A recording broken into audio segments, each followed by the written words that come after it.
صحابہ کرام خندق کھود رہے ہیں، اللہ کے نبی صلی اللہ علیہ وسلم بھی اپنے مبارک ہاتھوں سے اپنے حصے کی خندق کھود رہے ہیں، اور کوئی سوچ بھی نہیں سکتا تھا۔ اللہ کے نبی نے کدال ماری اور چٹان ٹوٹی اور وہاں سے کچھ چنگاڑے نکلے، اور حضور فرمانے لگے کہ روم فتح ہو گیا۔ اب لوگ مذاق اڑائیں، ادھر چٹانیں ٹوٹتی نہیں ہے، ادھر خندق کھودی جا رہی ہے، اور ادھر مدینے کے تحفظ کے لیے پریشان ہے، اور کہتے ہیں دیکھو روم فتح ہو گیا۔ اللہ کے نبی نے فرمایا میں جو کہتا ہوں یہ دور آئے گا کہ روم نے فتح ہونا ہے۔ میں ایک مثال دینے لگا ہوں۔ ایک صحابی حضور کی خدمت میں آئے، عرض کیا اللہ کے نبی مجھے بہت بھوک لگی ہے، اتنی بھوک لگی ہے کہ میں نے اپنے پیٹ پہ پتھر باندھا ہے بھوک کو روکنے کے لیے۔ اب اگر اللہ کے نبی کو بھوک نہ لگتی اور اللہ کے نبی فرماتے صبر کرو دین میں ایسا ہوتا ہے، تو لوگ کہتے دیکھو خود تو کھا لیا ہے اور ہمیں کہتے ہیں صبر کرو۔ جیسے آج کے دور میں قیادت ہے، کارکن باہر بھوک سے مر رہا ہوتا ہے اور قیادت اندر سے تکے کھا کے اسٹیج پہ آتی ہے۔ اب ایسی قیادت اگر کارکن کو یہ بات کہے کہ دیکھو صبر سے کام لو، تو لوگ مذاق اڑاتے ہیں، ان کے میسج چلتے ہیں۔ ہمارے پیغمبر نے یوں نہیں فرمایا۔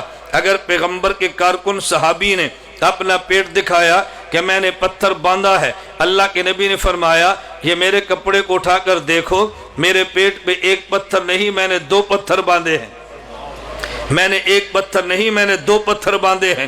اب اللہ کے پیغمبر اپنے پیٹ پہ پتھر باندھے ہیں، اس کا مطلب پیغمبر کو بھوک کا احساس ہے۔ تو جب اپنی بھوک کا احساس ہوگا تو اللہ کے نبی امت کی بھوک کا احساس بھی فرما سکتے ہیں۔ خدا نے ان سارے مراحل سے گزارا ہے۔ میں ایک بات سمجھانے کے لیے اور عرض کرتا ہوں، صرف بات ذہن نشین فرما لیں۔ اللہ کے نبی کو اللہ نے حکم دیے، اور جس طرح ہمیں حکم دیے خدا نے کچھ احکام براہ راست خطاب کر کے اپنے پیغمبر کو دیے۔ آپ نے کئی بار اس سورت کی تلاوت کی ہے، سورۃ الضحیٰ۔ اللہ نے اپنے نبی کو حکم دیے اما الیتیم فلا تقہر، پیغمبر آپ نے یتیم کو ڈانٹنا نہیں ہے۔ پھر اللہ نے نبی کو حکم دیا اما السائل فلا تنہر، میرے پیغمبر آپ نے مانگنے والے کو آپ نے جھڑکنا اور ڈانٹنا نہیں ہے۔ یہ 2 حکم دیے، لیکن ان 2 حکم دینے سے قبل اللہ نے پیغمبر کا ماضی پیغمبر کے سامنے پیش کیا۔ فرمایا الم یجدک یتیما فآویٰ، اے پیغمبر اپنے بچپن کو ذہن میں رکھنا، آج یتیم تیرے پاس آیا تھا تو میرے پیغمبر کبھی آپ بھی تو یتیم تھے، اپنے یتیمی کو ذہن میں رکھنا۔ اب فرمایا کہ یتیم کو آپ نے جھڑکنا نہیں ہے۔ اللہ نے فرمایا وَوَجَدَكَ عَائِلًا فَأَغْنَىٰ، میرے پیغمبر آپ کے علم میں ہے آپ کے پاس دولت نہیں تھی، ہم نے عطا کی ہے۔ اب اگر سائل آیا اما السائل فلا تنہر، اب آپ نے سائل کو ڈانٹنا نہیں ہے۔ اللہ نے پہلے پیغمبر کو یتیمی یاد کرائی ہے، پہلے پیغمبر کو غربت یاد دلائی ہے، اور پھر یتیم کو ڈانٹنے اور سائل کو جھڑکنے سے منع کیا ہے۔ پہلے پیغمبر کو ان سارے احوال سے گزارا ہے۔ اگر ان احوال سے نہ گزارتے پیغمبر پھر بھی جو بات فرماتے آمنا وصدقنا، ہمیں سر بچشم قبول تھی، لیکن کوئی بندہ یہ کہہ سکتا تھا۔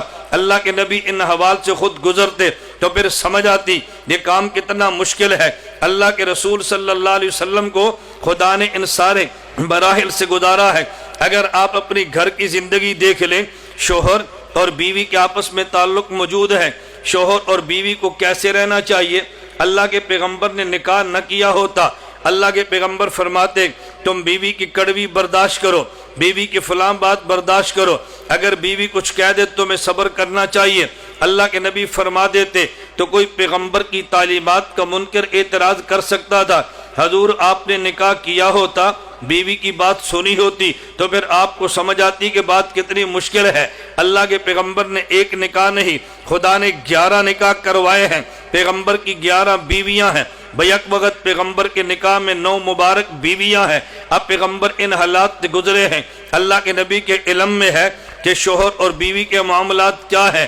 کبھی شوہر کا موڈ صحیح نہیں ہے، بیوی کو کیا کرنا چاہیے، اور اگر کبھی بیوی کوئی بات منوانا چاہے تو شوہر کو کیا کرنا چاہیے۔ خدا نے پیغمبر کو بیویاں دی اور ان مراحل سے یوں گزارا ہے۔ میں صرف ایک واقعہ پیش کرتا ہوں۔ ام المومنین امی عائشہ رضی اللہ تعالی عنہا کو اللہ کے نبی فرمانے لگے اے عائشہ جب تو مجھ سے خوش ہوتی ہے مجھے تب بھی پتہ چلتا ہے، جب تو خوش نہیں ہوتی مجھے تب بھی پتہ چلتا ہے۔ ام المومن امی عائشہ نے عرض کیا حضور وہ کیسے؟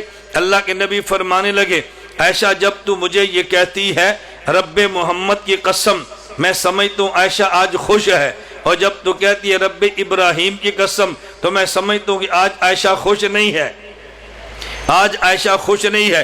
اب دیکھو یہ شوہر اور بیوی کے معاملات ہیں نا، میں یہ بات کیوں سمجھانے لگا ہوں، اس لیے حضرت ام المومن امی عائشہ، حضرت خدیجہ، حضرت حفصہ، حضرت میمونہ، پیغمبر کی 11 ازواج، یہ پیغمبر کی امت بھی ہیں اور پیغمبر کی بیویاں بھی ہیں۔